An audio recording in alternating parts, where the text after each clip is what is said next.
Mutiara Hikmah Official, menyingkap hikmah di balik sunnah.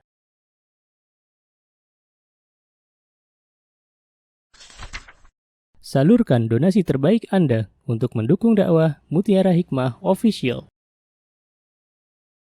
Mari siapkan bekal akhirat kita. Jangan lewatkan kesempatan emas ini. Ayo kita berkontribusi dalam program pembangunan Masjid Mutiara Hikmah yang dibina langsung oleh Ustadz Hanan Yasir MA dan Ustazah Imro'atul Azizah.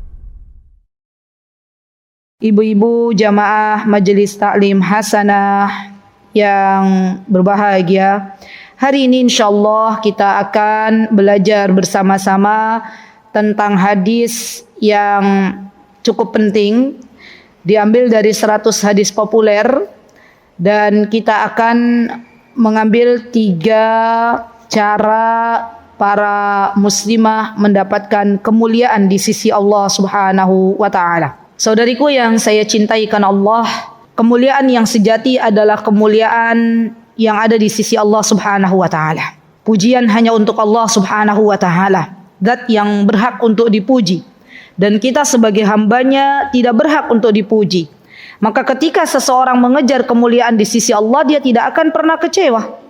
Sebaliknya, ketika seseorang mengerjakan sesuatu untuk mengejar kemuliaan di mata manusia dan dia tidak mendapatkan apa yang diharapkan, maka akan mendapatkan kekecewaan.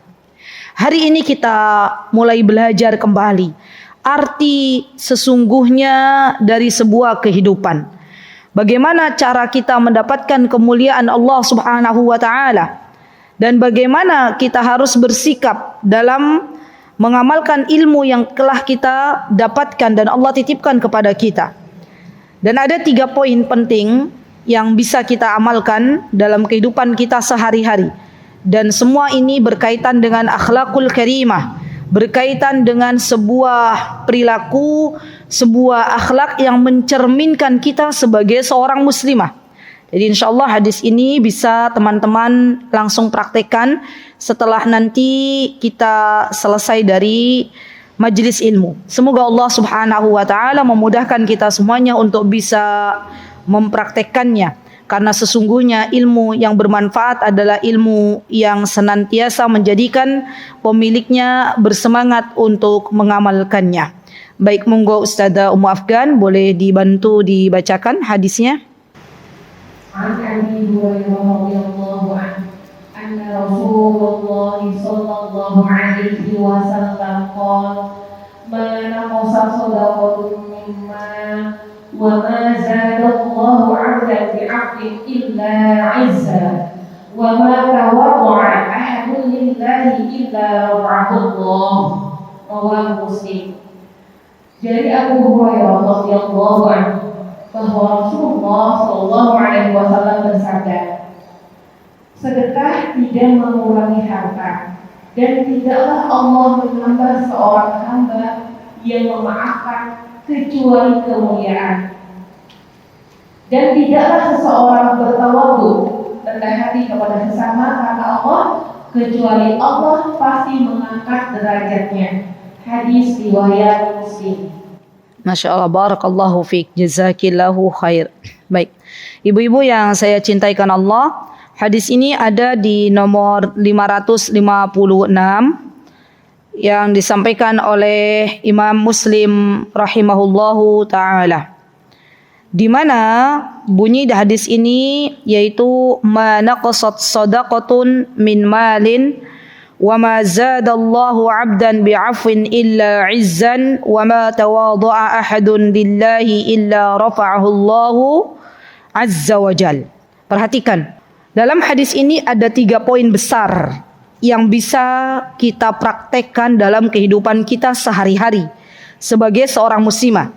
Dan di dalam kehidupan ini kita sedang berjuang untuk mendapatkan kemuliaan di sisi Allah Subhanahu wa taala. Barang siapa yang mendapatkan kemuliaan di sisi Allah dan Allah berikan kemuliaan pada diri seorang hamba, maka sesungguhnya Allah akan banyak memberikan kebaikan di dunia dan di akhirat. Ya. Yang pertama, Allah sedang menguji kita dengan harta yang Allah titipkan kepada kita.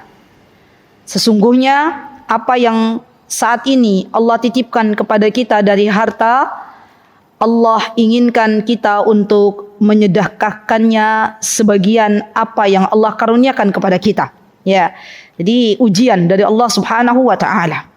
Dan kita tahu bahwa sekelas Umar bin Khattab radhiyallahu anhu, ketika beliau ingin bersaing dengan Abu Bakar radhiyallahu anhu dalam masalah sedekah, ternyata Umar belum bisa menyaingi Abu Bakar radhiyallahu anhu. Ya. Masya Allah, ada satu sahabat yang mengeluarkan hartanya semua di jalan Allah tanpa menyisakan harta tersebut kecuali beliau menyisakan Allah dan Rasulnya, itu Abu Bakar As-Siddiq radhiyallahu anhu. Maka Allah Subhanahu wa taala menyebutkan di dalam Al-Qur'an banyak dalam ayat, apa kata Allah? Wa mimma razaqnahum yunfiqun. Ya.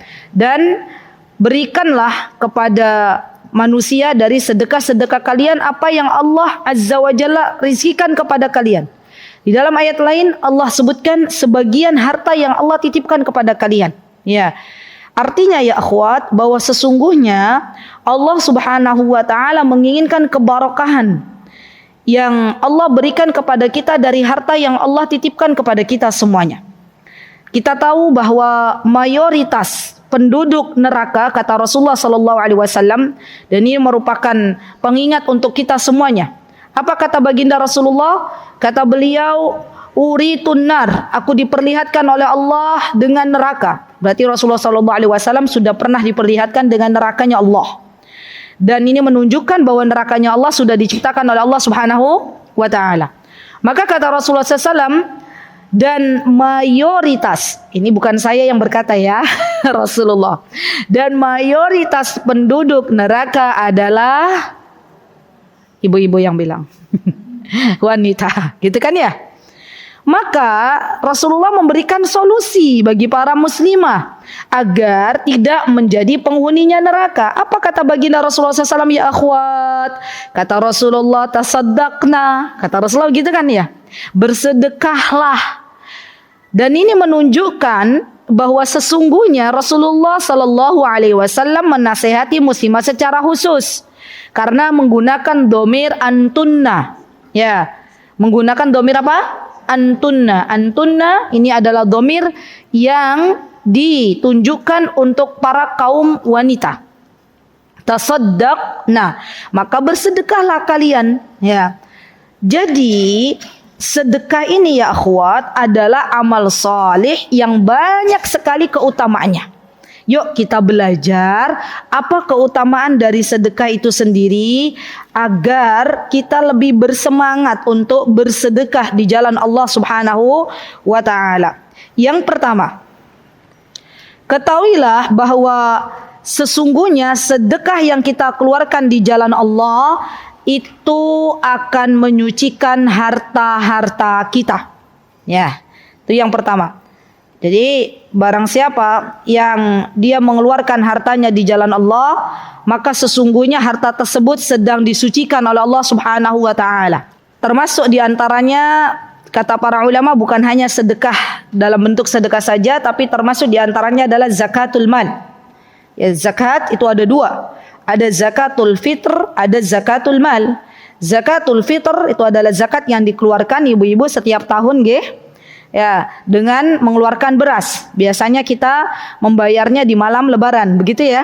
Kalau zakatul mal ini adalah zakat yang wajib dikeluarkan oleh seorang hamba manakala ia dititipi oleh Allah Subhanahu wa taala dengan harta yang kurang lebih, kalau digramkan emas itu kurang lebih 84 gram. Itu nisabnya, haulnya 1 tahun. Maka hati-hati ibu-ibu zaman sekarang FOMO beli emas batangan. Ya. Beli emas batangan dan dihitung itu berapa emas batangannya. Kalau sudah mencapai nisab, sudah mencapai 1 tahun, maka keluarkan zakatnya. Karena ini menunjukkan kita ingin menyucikan harta-harta kita. Yang kedua, Di antara fadilah atau manfaat sedekah adalah Allah akan memberikan keberkahan di dalamnya. Allah akan memberikan keberkahan di dalamnya. Wa tazidul barakata fihi. Yang pertama tadi tutahhiruhu, mensucikan. Artinya mensucikan itu Allah Azza wa Jalla ingin membersihkan. Kan yang namanya suci kan bersih ya. Ingin membersihkan harta kita agar lebih barakah. Ya, jadi yang kedua wa tazidul barakah. Yang kedua Allah berikan keberkahan. Begini teman-teman. Barakah, definisi barakah itu adalah bertambahnya kebaikan. Tazidul khair, bertambahnya kebaikan. Harta yang dizakati, harta yang disedekahkan, maka Allah akan menjadikan sisa dari harta yang ada akan lebih mendekatkan kepada Allah Subhanahu wa taala. Contoh misalnya, ada orang punya harta, kemudian dia sedekahkan setiap hari untuk fakir miskin yang ada di desanya. Ada janda, di mana janda itu tidak ada yang memberikan nafkah untuknya, sebatang kara misalnya. Kemudian dia sedekahkan setiap hari, maka Allah akan jadikan orang yang setiap hari menyedekahkan hartanya untuk janda tersebut, diberikan makan untuk janda tersebut karena tidak ada yang memberikan nafkah, maka Allah akan cukupkan makanan dan keperluan untuknya. Nah, itu barakah. Ya. Kan dohirnya ibu-ibu ya, dohirnya orang mengeluarkan harta itu kan berkurang ya. Iya enggak sih? Nah, nampaknya berkurang. Tapi ternyata sesungguhnya Allah sedang menjaga harta ini. Allah akan cukupkan dia untuk mendapatkan makanan yang dapat ia makan. Allah akan berikan keperluan-keperluannya. Siapa yang memberikan? Allah. Ya, ibu-ibu coba deh yuk kita evaluasi diri kita masing-masing. Kita lihat deh dalam kehidupan kita. Kalau ibu-ibu, saya yakin saya berbaik sangka kepada Allah. Ya, jamaah muslimah hasanah di sini adalah ibu-ibu yang rajin bersedekah. Masya Allah. Allahumma barik. Maka ketahuilah keberkahan akan Allah datangkan dalam kehidupan kita. Baik dalam hartanya itu sendiri, baik Allah datangkan kebaikan ya dengan mensolihkan anak-anak kita, itu keberkahan. Ya, Allah datangkan seseorang memberikan petunjuk, hidayah untuk suami kita, itu keberkahan. Ya, jadi keberkahan itu bukan hanya melulu bertujuan dengan harta, bukan. Tapi keberkahan itu mencakup seluruh sendi kehidupan. Allah akan berikan keberkahan untuk waktunya. Ya, yang mungkin dulu berat sekali untuk datang ke majlis ilmu, Masya Allah mulai sedekah, Allah gerakkan hati kita untuk belajar, itu barakah. Jadi wa tazidul barakah di sini bukan hanya dalam harta, tapi dari segala sendi kehidupan. Allah tambahkan kehusyuannya dalam salat, Masya Allah, itu barakah. Ya, jangan kira itu bukan barakah, itu barakah. Ya. Jadi kita berbaik sangka kepada Allah bahwa sesungguhnya Allah Subhanahu wa taala memberikan kepada kita keberkahan dalam kehidupan kita. Ya, dan keberkahan itu efeknya bukan hanya kepada kita tapi kepada semuanya yang ada di sekeliling kita. Allah akan berikan keberkahan. Kenapa? Karena sesungguhnya subhanallah ya akhwat, harta yang barakah ini kalau kita tarik garis merahnya, ya, maka siapa yang mencari harta? Suami kita, ya enggak? Kemudian dimakan oleh anak istrinya, ya. Ketika harta tersebut dicari dengan cara yang halal, dikeluarkan haknya fakir miskin, dikeluarkan haknya anak yatim, dikeluarkan haknya para du'afa, maka sesungguhnya harta ini Allah akan berikan keberkahan. Dimakan oleh anak istrinya, jadilah daging di dalam tubuhnya, dan daging ini yang akan menambah ketaatan kepada Allah Subhanahu wa taala. Jadi masalah harta ini adalah masalah yang sangat urgent, yang sangat penting. Kenapa? Karena nanti efeknya ke seluruhnya. Ya, hati-hati. Ya, hati-hati dengan masalah harta, apakah sudah dibersihkan atau belum. Ya. Yang ketiga ya akhwat, di antara keutamaan bersedekah adalah bahwa sedekah ini akan memberikan syafaat bagi pemiliknya di hari kiamat. Masya Allah ya. Sedekah akan memberikan syafaat kepada pemiliknya di hari kiamat. Ada beberapa amal salih yang Rasulullah sallallahu alaihi wasallam menyebutkan akan ada syafaat untuk pemiliknya. Di antaranya adalah Al-Quran itu sendiri. Al-Quran yang kita baca, bacaan Al-Quran itu akan memberikan syafaat kepada para pembacanya pada hari kiamat.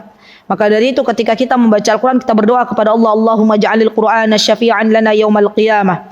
Ya Allah, jadikanlah Al-Quran ini pemberi syafaat atas izin Allah Subhanahu wa taala pada hari kiamat. Yang kedua yang bisa memberikan syafaat adalah puasa.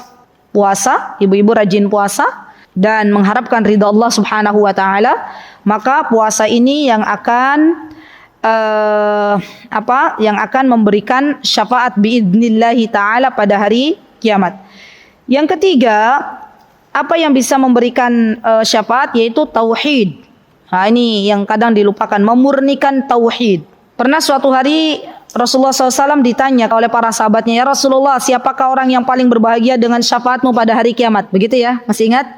Maka kata Rasulullah SAW, orang yang paling bahagia dengan syafaatku pada hari kiamat adalah orang yang dia memurnikan kalimat La ilaha illallah Muhammadur Rasulullah. Jadi kalimat La ilaha illallah Muhammadur Rasulullah itu bukan hanya ucapan, tetapi benar-benar diaplikasikan di dalam kehidupan sehari-hari. Maka orang yang mendapatkan syafaat adalah orang-orang yang memurnikan tauhid.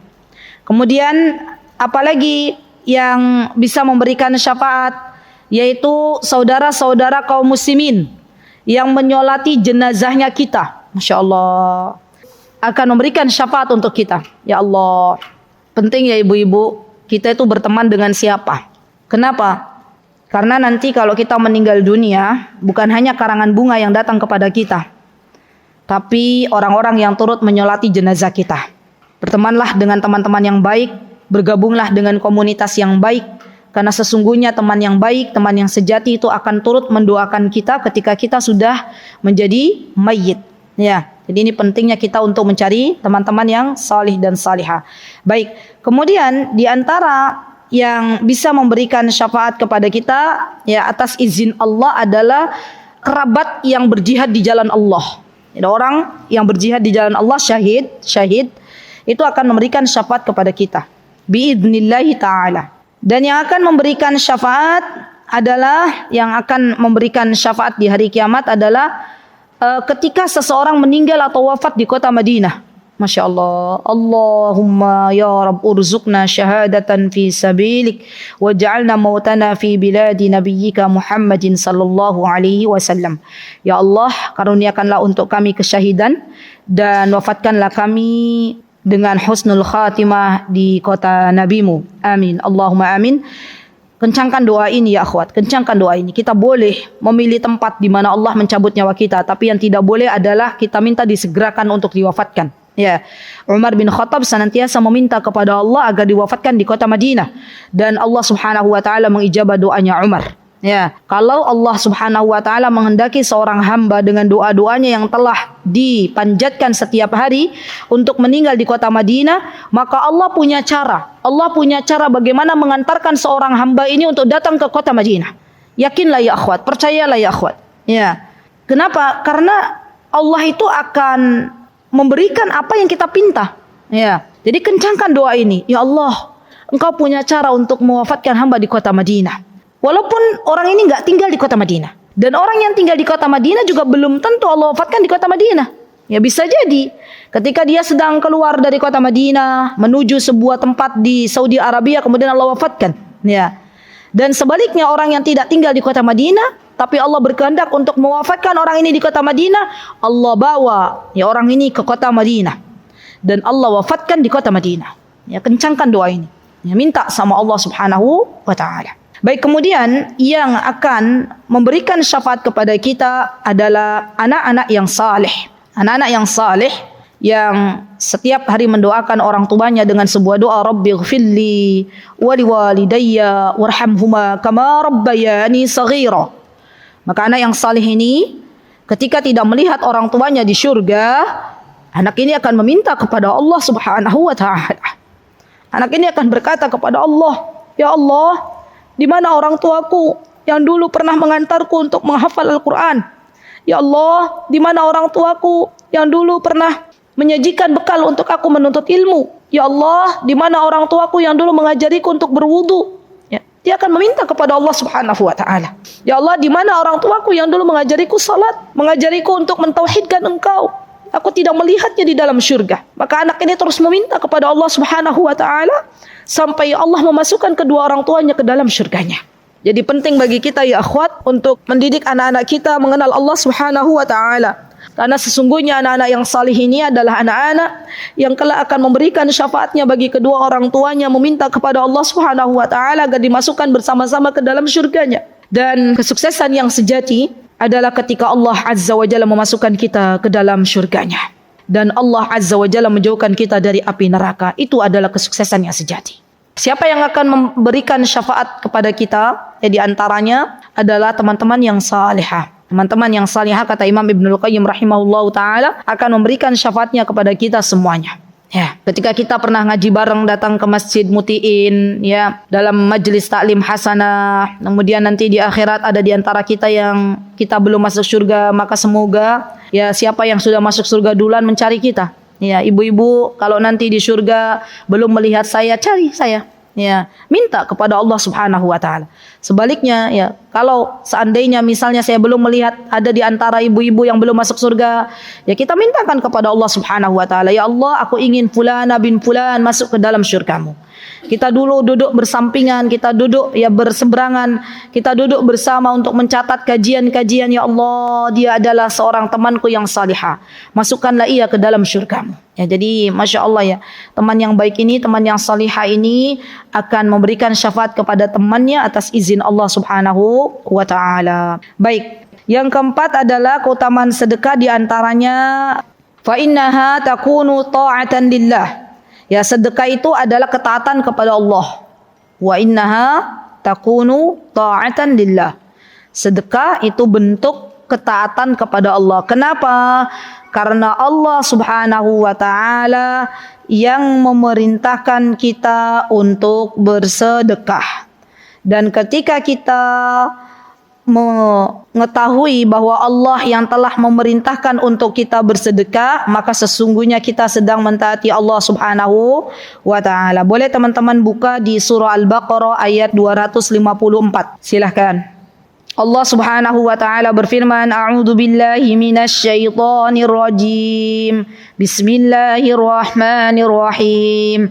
Ya ayyuhalladzina amanu anfiqu mimma razaqnakum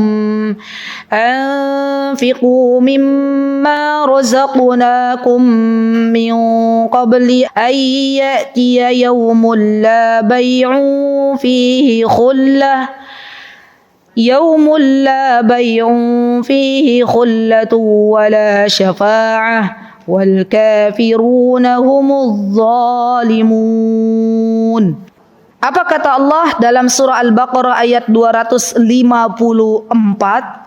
Allah berfirman, wahai orang-orang yang beriman, anfiqu mimma razaqnakum. Kata Allah, sedekahkanlah, infakkanlah sebagian, lihat, sebagian dari rizki yang Allah berikan kepada kalian. Sebelum, nih ngeri nih, sebelum min qabli ayyatiya yaum, sebelum datang hari kiamat. Di mana hari kiamat itu tidak ada di dalamnya jual beli, ya. Wala khullah, dan juga tidak ada di dalamnya persahabatan, pertemanan. Wala syafa'ah, dan pada hari kiamat tidak ada di dalamnya, pada hari kiamat ketika terjadi hari kiamat tidak ada di dalamnya syafaat. Maksudnya pada hari kiamat terjadi. Maka sebelum datang hari kiamat, bersedekahlah, infakkanlah harta di jalan Allah Subhanahu wa ta'ala. Masya Allah. Taib. Kemudian ada di surah Al-Baqarah ayat 267. Setelahnya tadi 254, sekarang 267. Nanti teman-teman lihat aja ya di rumah ya. Kemudian surah Al-Baqarah ini yang paling bagus nih. Ini penyemangat untuk kita semuanya. Untuk kita, untuk saya, dan untuk ibu-ibu semuanya. Ayat 261. Nah, ini tentang bagaimana Allah melipat gandakan orang-orang yang bersedekah, orang-orang yang menginfakkan harta di jalan Allah. 261, subhanallah. Ini kalau kita pelajari ini butuh satu sesi kajian ya akhwat. Ayat 261 ini subhanallah, kalau ada teman-teman yang bisa mengupas ayat ini dan menyederhanakan misalnya dengan gambar, itu bagus banget tuh. Ya, ini kan akan Allah Azza wa Jalla berikan orang-orang yang bersedekah, orang-orang yang menginfakkan hartanya di jalan Allah itu dengan apa teman-teman di sini? Dengan pahala yang berlipat ganda. Allah akan lipatkan dengan apa? Ditumbukannya berapa di sini? Sab'a sanabila fi kulli sumbulatin mi'atu habbah. Jadi sab'a sanabil, ya digambar dulu ada 7 di setiap tangkai, kemudian ada 100 gitu kan ya. Itu kan akan lebih tergambar tuh. Ya, Masya Allah. Kemudian ada di surah Al-Baqarah ayat 264. Ya Masya Allah, surat Al-Baqarah ini banyak nih. Kemudian ada surah Al-Baqarah ayat 270. Baru kemudian surah Al-Imran, lan tanalul birra, ini juz 4. Lan tanalul birra hatta tunfiqu mimma tuhibbun. Itu Al-Imran di yang juz 4 ayat 92.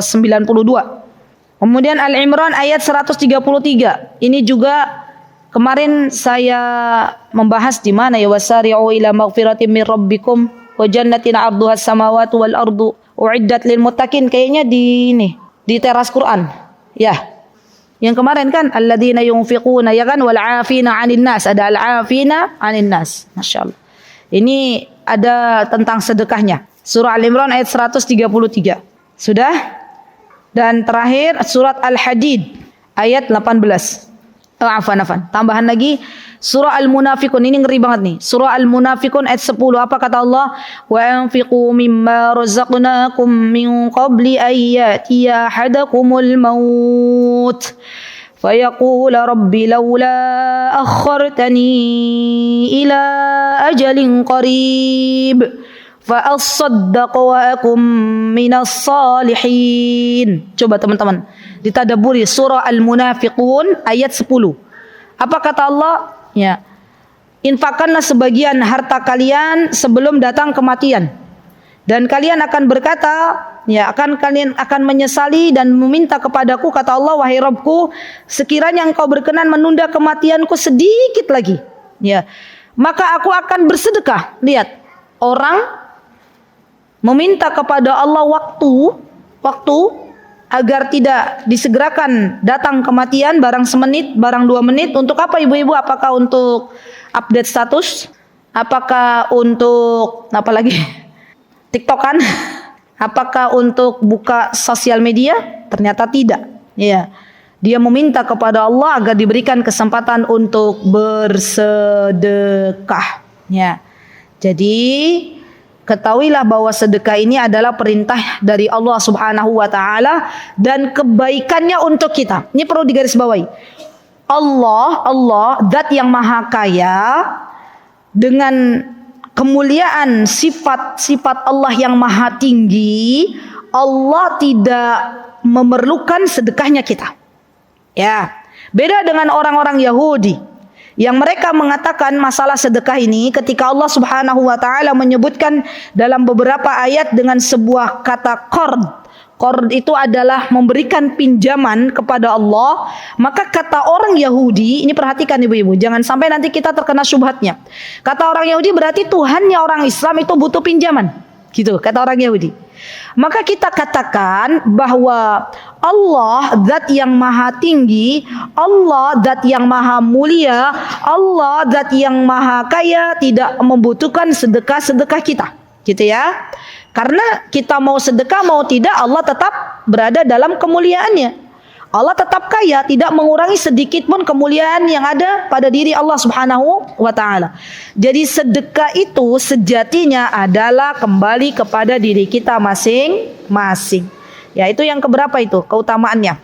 Tadi kan yang keempat ya. Sedekah itu merupakan ketaatan kepada Allah. Yang kelima, sedekah itu diantara keutamanya adalah kembali kepada diri kita. Apa yang kita sedekahkan itu kembali kepada diri kita masing-masing. Masya Allah. Yang keenam, diantara manfaat sedekah adalah wa ighna'an lil fuqara. Ighna'an lil fuqara adalah maksudnya adalah memberikan kecukupan, bukan kekayaan di sini. Ighna itu bukan ghani, tapi kecukupan. Memberikan kecukupan untuk orang-orang fakir. Ini orang-orang fakir, orang-orang yang dia nggak punya makan untuk dimakan pada hari ini. pada hari yang harusnya makan nggak punya makan, itu fakir. Ya, coba tengok deh, tengok kanan, kiri, depan, belakang, ada nggak orang-orang fakir di sekitar kita? Ya, ibu-ibu, kalau kita diberikan oleh Allah bangun tidur ada beras untuk bisa kita makan, karena bahan pokok warga Indonesia kan beras, ya kan? Ada lauk yang mungkin bisa kita makan, ada beras saja sudah cukup ya sebenarnya untuk mengganjal perut kita, maka sesungguhnya itu adalah nikmat dari Allah Subhanahu wa taala. Karena masih banyak orang-orang yang memikirkan ya bagaimana untuk siang ini, bagaimana dari mana saya makan gitu ya. Belum ada beras di rumahnya. Jadi ternyata ya teman-teman, Masya Allah, ketika Allah berikan kepada kita beras 1 kilo, 2 kilo untuk bisa kita makan bersama keluarga kita, itu adalah nikmat dari Allah Subhanahu wa taala. Dan apa yang kita perlu cemaskan, apa yang perlu kita khawatirkan tentang hari esok, belum tentu hari esok itu menjadi milik kita. Jadi kemarin saya di Purworejo hari Ahad ya, mengisi di Purworejo, berarti pagi di Andong, Kutoarjo. Kemudian Ustadz Hanan mengisi di sana, saya ikut juga karena sekalian jalan bareng. Kemudian sorenya mengisi di Purworejo, beliau ngisi di Wates ya, Masjid Agung Wates. Baru kemudian Masya Allah, Allahumma barik, ba'dal maghrib beliau ngisi di Purworejo. Nah, saya jumpa dengan salah satu akhwat yang konsultasi ke saya. Kata beliau, Ustazah, saya tuh mengalami kecemasan, mengalami ketakutan yang sangat luar biasa dalam hidup, gitu ya. Jadi tiba-tiba tuh ada rasa cemas, khawatir, bagaimana nanti anakku, bagaimana. Subhanallah ya akhwat, ternyata itu adalah sebuah penyakit, yaitu sebuah penyakit. Maka perlu bagi kita untuk menerapi diri kita sendiri. Apa yang perlu kita takutkan? Apa yang perlu kita khawatirkan? Terkadang kita memikirkan sesuatu yang jauh, wallahi sesuatu yang jauh yang itu belum tentu menjadi hari kita. Ya, kita memikirkan yang punya anak perempuan, ya Allah bagaimana nanti ketika anak perempuanku menikah? Ya Allah bagaimana nanti ketika ibu-ibu? Ketika nanti saya meninggal dunia, bagaimana dengan anak-anak? Ya kan, sampai ada yang memikirkan begitu. Saya jumpa dengan seseorang yang nggak lulus kuliah, gara-gara apa? Udah semester 9, alhamdulillah belum DO, ya. Karena memikirkan bagaimana nanti kalau saya meninggal, bagaimana dengan ibu saya? Kalau ibu saya meninggal, bagaimana dengan saya? Yaitu waswas syaitan. Ya. Maka ketika Allah menghadirkan 1 kilo beras untuk bisa kita makan, bersyukurlah kepada Allah Subhanahu wa taala. Ya, karena ini adalah nikmat yang banyak dirindukan oleh orang banyak. Baik. Kemudian yang ketujuh adalah yaqta'ul mutasaddiq asbab asy-syarri fin nafsi. Ya. Yaitu orang yang bersedekah memutus sebab-sebab kejahatan dalam jiwanya. Orang yang rajin bersedekah itu memutus sebab-sebab kejahatan dalam jiwa. Jadi Masya Allah ya, sedekah itu luar biasa. Yang keberapa? Yang ketujuh ya? Sudah belum saya tadi menginfokan bahwa sedekah itu akan menjadi syafaat bagi pemiliknya? Sudah, baik. Berarti ada 7 keutamaan sedekah, dan masih banyak lagi yang belum saya sebutkan di sini, banyak sekali ya, Masya Allah. Sampai Imam Bukhari rahimahullahu ta'ala tuh membuat 1 bab ya dalam kitab beliau tentang masalah sedekah ini. Masya Allah, Masya Allah. Saking banyaknya keutamaan sedekah. Masya Allah. Dan ibu-ibu, yang namanya sedekah itu banyak jalannya. Tidak melulu dengan harta sebenarnya. Ya, ibu-ibu tersenyum kepada saudaranya itu sedekah. Ibu-ibu memberikan minum kepada hewan-hewan, ya, kepada makhluknya Allah, itu sedekah. Ya. Ibu-ibu salat duha itu sedekah. Ibu-ibu melayani suami itu sedekah. Ya. Ibu-ibu berzikir, bertasbih itu sedekah. Itu sedekah banyak macamnya. Jadi jangan sampai kita ya merasa ya Allah saya pengen sedekah tapi saya nggak punya harta. Ya. Ketahuilah bahwa sedekah itu jalannya panjang, jalannya banyak. Dan ketahuilah bahwa Allah itu tidak melihat seberapa besar sedekah kita, tapi Allah melihat seberapa istiqomah sedekah kita. Saya pernah memberitahu ibu-ibu enggak, ada seorang wanita yang tiap hari itu transfer ke Mutiara Hikmah kurang lebih 5.000 rupiah. Terus tiap hari. Ya. Artinya apa? Kita berbaik sangka. Mungkin sedekah beliau banyak, tapi dititipkan ke sini untuk dakwah Mutiara Hikmah operasional 5.000, dititipkan buat panti asuhan 5.000, dititipkan untuk mana 5.000, akhirnya banyak gitu kan ya. Tapi beliau lakukan subhanallah setiap hari. Masya Allah, Allahumma barik. Ya, dan bersyukurlah kepada Allah. Nih, ini perlu nih kita ini ya. Kita bersyukur sama Allah. Manakala Allah berikan kepada kita petunjuk untuk bersedekah, itu disyukuri dulu. Bagaimana caranya Allah berikan petunjuk? Mungkin pas kita buka HP, pas ada player ya datang tuh set gitu ya. Maukah Anda bersedekah? Biasanya begitu ya. Maka bersyukur dulu ketika kita diperlihatkan player itu dulu. Alhamdulillah. Dan bersegeralah. Biasanya zaman sekarang kan ada tuh. Ya, bersegeralah. Dan jangan pernah melihat seberapa banyaknya. Ya, semua kita bisa bersedekah. Ingat bahwa yang sedikit tapi istiqomah itu jauh lebih dicintai oleh Allah Subhanahu wa taala. Jadi kita minta sama Allah, ya Allah karuniakan untukku petunjuk agar setiap hari bisa bersedekah. Ya, setiap hari bisa bersedekah. Bukan hanya setiap tahun, bukan hanya di bulan Ramadan. Semoga Allah jadikan kita semuanya ya akhwat, orang-orang yang diberikan hidayah oleh Allah Subhanahu wa taala untuk menyedekahkan sebagian harta kita. Ya. Jadi jangan berputus asa. Teman-teman, kalau kita bandingkan sedekah kita dengan Abu Bakar, dengan Abdurrahman bin Auf, dengan Utsman bin Affan tuh Masya Allah banyak sekali. Ya, kemarin saya baru mengisi di Purworejo tentang kisah Abdurrahman bin Auf. Ternyata beliau tuh pernah menyedekahkan hartanya 344 M. Masya Allah. Saya tanya ke ibu-ibu Purworejo kemarin. Ibu-ibu, orang-orang Purworejo, tahu ya orang-orang Purworejo ibu-ibu?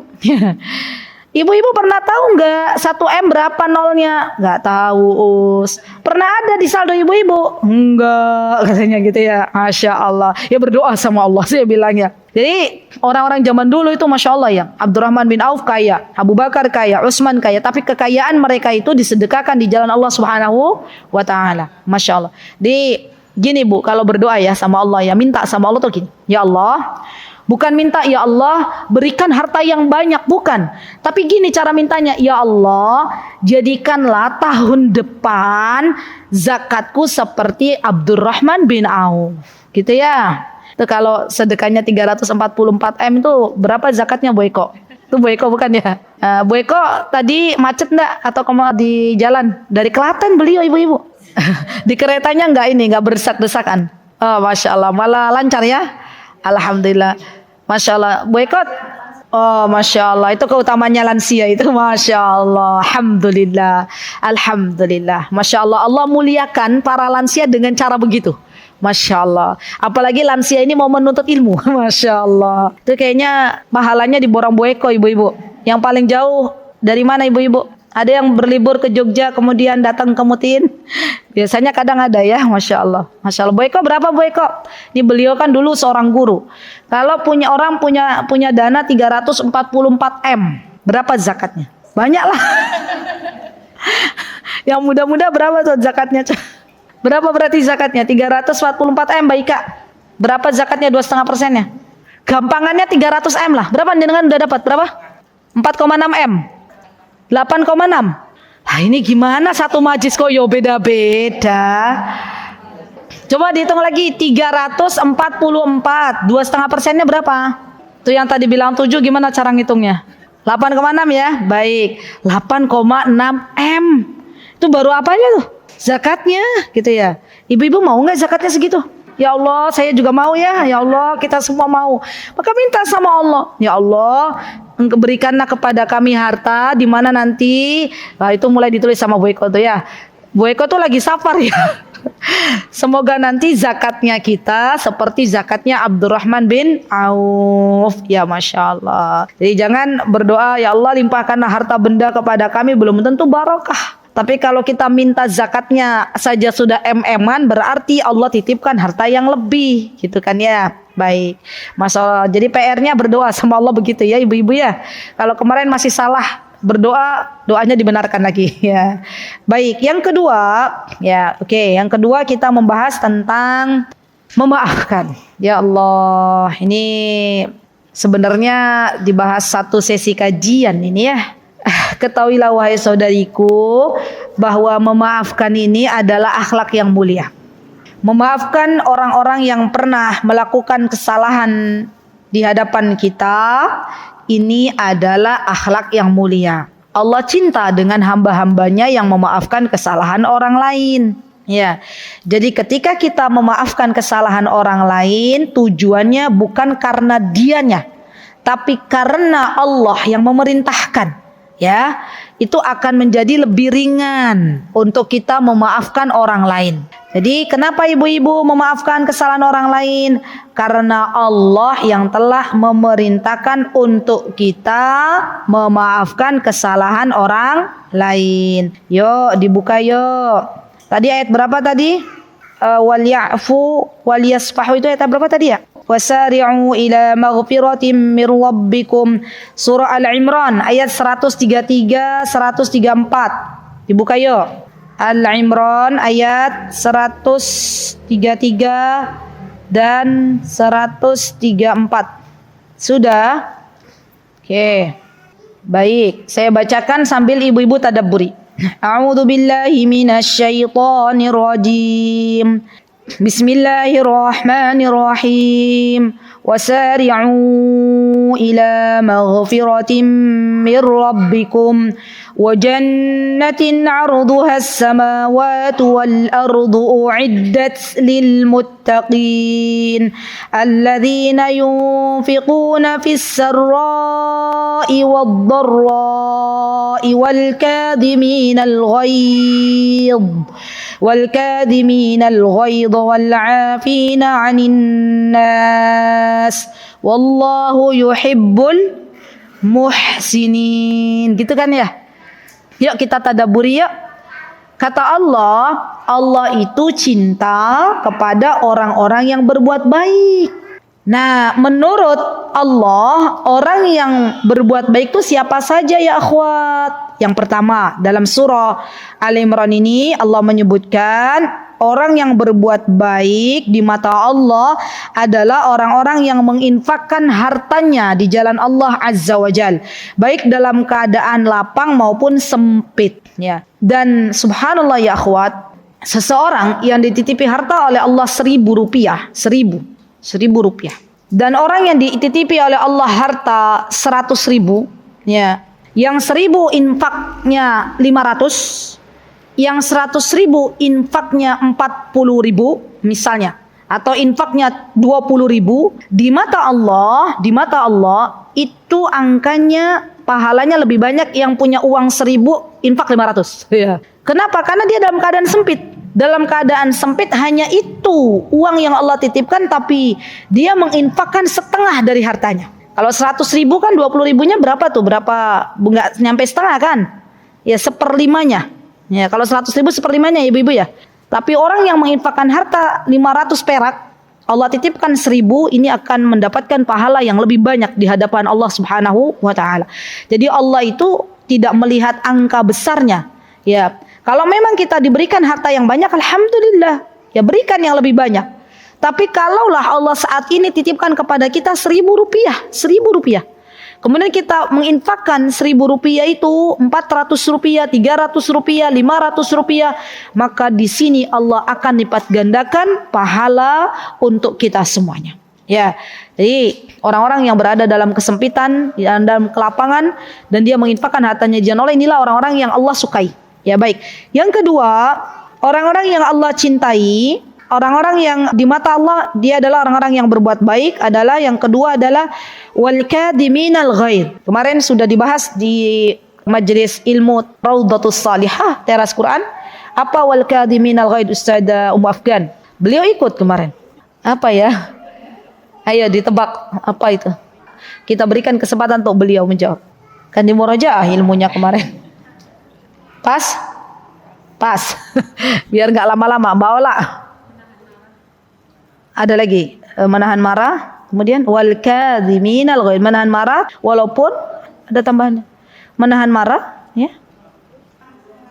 Ahsanti, masya Allah, Allahumma barik, masya Allah, ahsanti. Allahumma barik laki fi ilmiki wa barik laki fi ahliki wa barik laki fi hayatiki, ja'alallahu kulla syai fi mizani hasanatik. Tahu itu artinya ibu-ibu? Saya doakan beliau semoga Allah memberkahi kehidupan beliau, semoga Allah memberkahi ilmu beliau, dan semoga Allah jadikan amal saleh beliau timbangan kebaikan di dalam timbangan akhirat nanti. Baik. Menahan amarah walaupun dia mampu untuk melakukannya. Kan ada orang begitu kan. Ibu-ibu dibuat kesal sama Pak Sayur, sama tukang sayur, pengen marah misalnya. Kan biasanya bisa nggak itu kita melampiaskan? Bisa, tapi kita tahan amarah kita. Ya Masya Allah, jangankan tukang sayur, ibu-ibu, ya saya dan kita semuanya, ya itu bisa nggak sih marah ke anak-anak?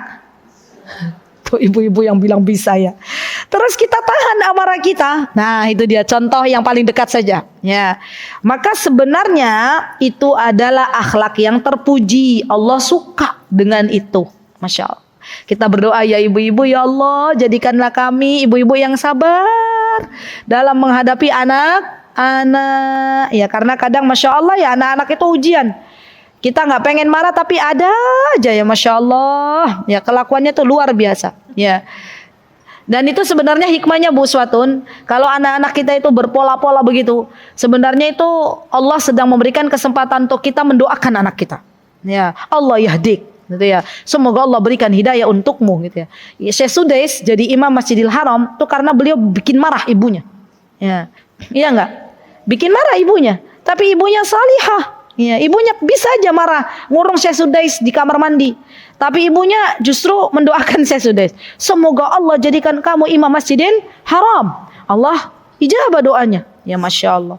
Jadi Masya Allah ya orang-orang ya ibu-ibu yang bisa menahan amarah sabar gitu Masya Allah. Nggak marah-marah gitu Masya Allah. Itu keren deh luar biasa Masya Allah.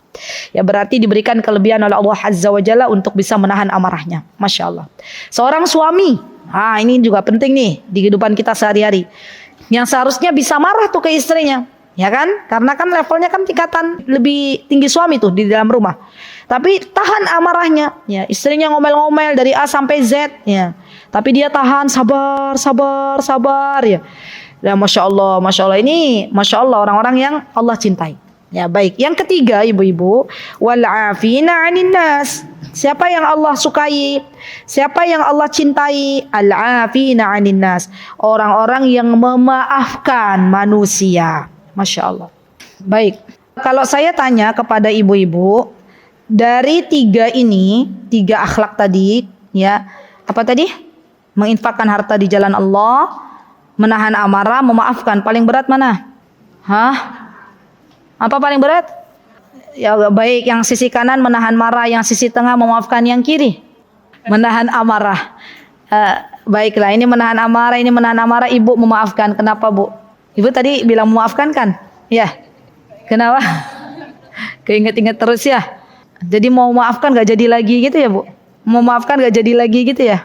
Sebel ya, itu fitrah. Kalau sebel masih keinget tapi sudah memaafkan belum? Berat. Baik, yuk kita belajar yuk. Belajar bagaimana sih caranya biar kita mudah memaafkan. Nah ini penting. Karena kalau kita itu tidak mudah maafkan ibu-ibu, tadi lambat laun tuh kesehatan kita terganggu. Ya, ujung-ujungnya kan jadi gak enak buat kita ya gak? Ya, gimana mbak? Sudah maafkan? Oh, ada bekasnya, wajar. Tapi kan kita memaafkan. Ya, yang nggak boleh tuh kita nggak memaafkan itu loh. Ya, kalau kita masih berat, ya akhwat pertanyakan pada diri kita masing-masing. Sehitam apa sih hati kita? Gitu loh. Sampai kita itu susah memaafkan. Ya, tanya pada diri kita masing-masing. Ustazah membekas, ustazah sebel, nah itu wajar, itu fitrah. Ya, maksudnya ada bekas itu wajar. Ya, ibu-ibu. Jangankan kita ya para manusia biasa ya. Sekelas nabi saja, nabi Ayub, nabi siapa yang anaknya bikin kesel orang tuanya tuh? Nabi Yakub alaihissalam. Itu kan memaafkan gak sih endingnya tuh ibu-ibu? Ketika kakak-kakaknya Yusuf menjerumuskan Yusuf ke sumur. Ketika kakak-kakaknya Yusuf memisahkan Yusuf dengan bapaknya sampai bapaknya buta. Endingnya dalam Al-Quran beliau memaafkan enggak? Memaafkan kan? Endingnya loh. Ya. Berarti dalam hal ini ibu-ibu sesungguhnya memaafkan adalah akhlaknya para nabi. Memaafkan itu akhlaknya para nabi. Kalau panjenengan memaafkan, berarti panjenengan sedang meneladani para nabi. Karena memaafkan itu adalah akhlaknya para nabi. Nabi kita Muhammad SAW pernah enggak Rasulullah SAW disakiti ibu-ibu? Sering. Sering ya. Kejadian apa yang Rasulullah SAW akhirnya beliau berdarah-darah itu? Kejadian ketika diusir oleh penduduk Taif, ya, waktu itu ya. Rasulullah dikata-katai oleh anak-anak kecil bahwa Rasulullah SAW orang gila, begitu ya. Sampai-sampai penjaga gunung itu bilang ke Rasulullah, ya Rasulullah, kalau engkau mau aku timpukkan gitu ya. Gunung ini kemana? Ke penduduk Taif. Tapi endingnya Rasulullah memaafkan enggak? Nah, kan Masya Allah ya ibu-ibu, ya Allah, kalau kita kayak gitu, kita gimana tuh? Udah pengen berdakwah, dilemparin batu, diusir, dongkol ustazah ya.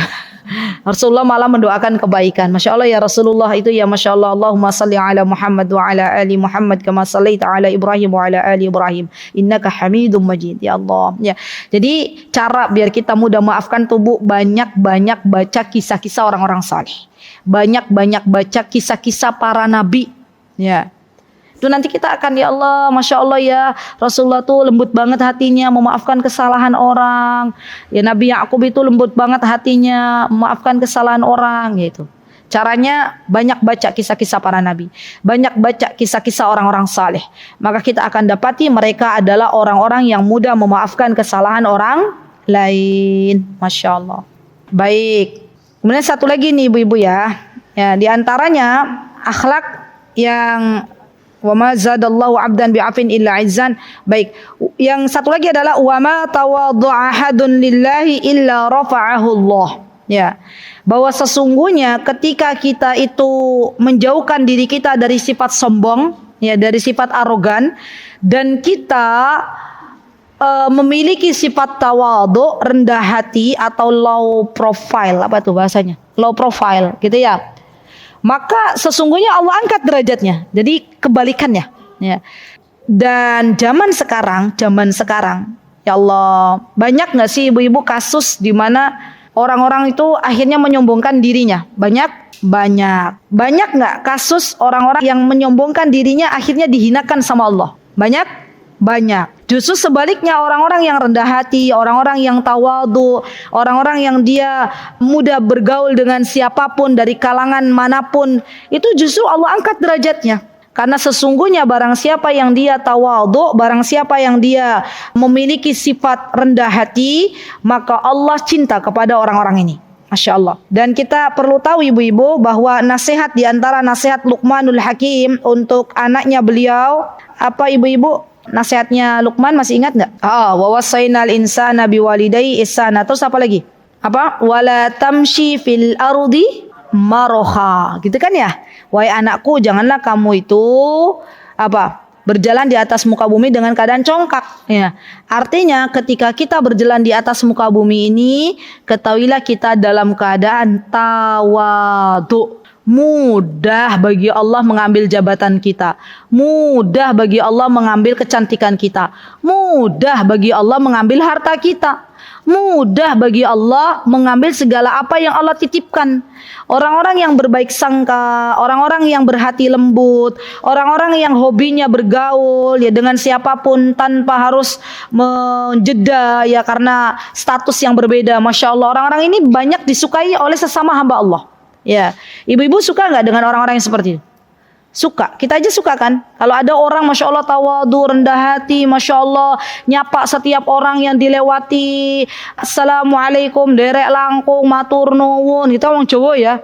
Orangnya grapya, itu kan akan lebih dicintai ya nggak sih ibu-ibu? Daripada orang yang arogan, orang yang sombong, orang yang nggak pernah negur orang yang dia berjalannya petang-tang peteng-teng. Nah, manusia aja nggak suka dengan orang-orang yang seperti itu. Bagaimana Allah Subhanahu wa Ta'ala? Jadi PR bagi kita semuanya bahwa sesungguhnya menjadi orang yang rendah hati adalah sesuatu yang harus kita lakukan. Kenapa? Agar Allah mencintai kita, agar ketika kita sudah tidak ada di muka bumi ini, maka kita dirindukan oleh banyak orang. Dan sesungguhnya tawadhu itu juga sifatnya para nabi. Ya, jadi tawadhu ini sifatnya para nabi. Para nabi itu rata-rata tawadhu. Ya, tidak ada disebutkan dalam sejarah ada nabi yang sombong, nggak ada. Semuanya tawadhu, semuanya. Ya. Kalau kita baca kisahnya orang-orang solih, nggak ada orang-orang solih itu sombong, nggak ada. Adanya orang-orang solih itu tawadhu. Ya. Dan kita berharap ketika kita tawadhu, maka Allah angkat derajat kita di dunia dan di akhirat. Semoga Allah Azza wa Jalla memaafkan kesalahan kita.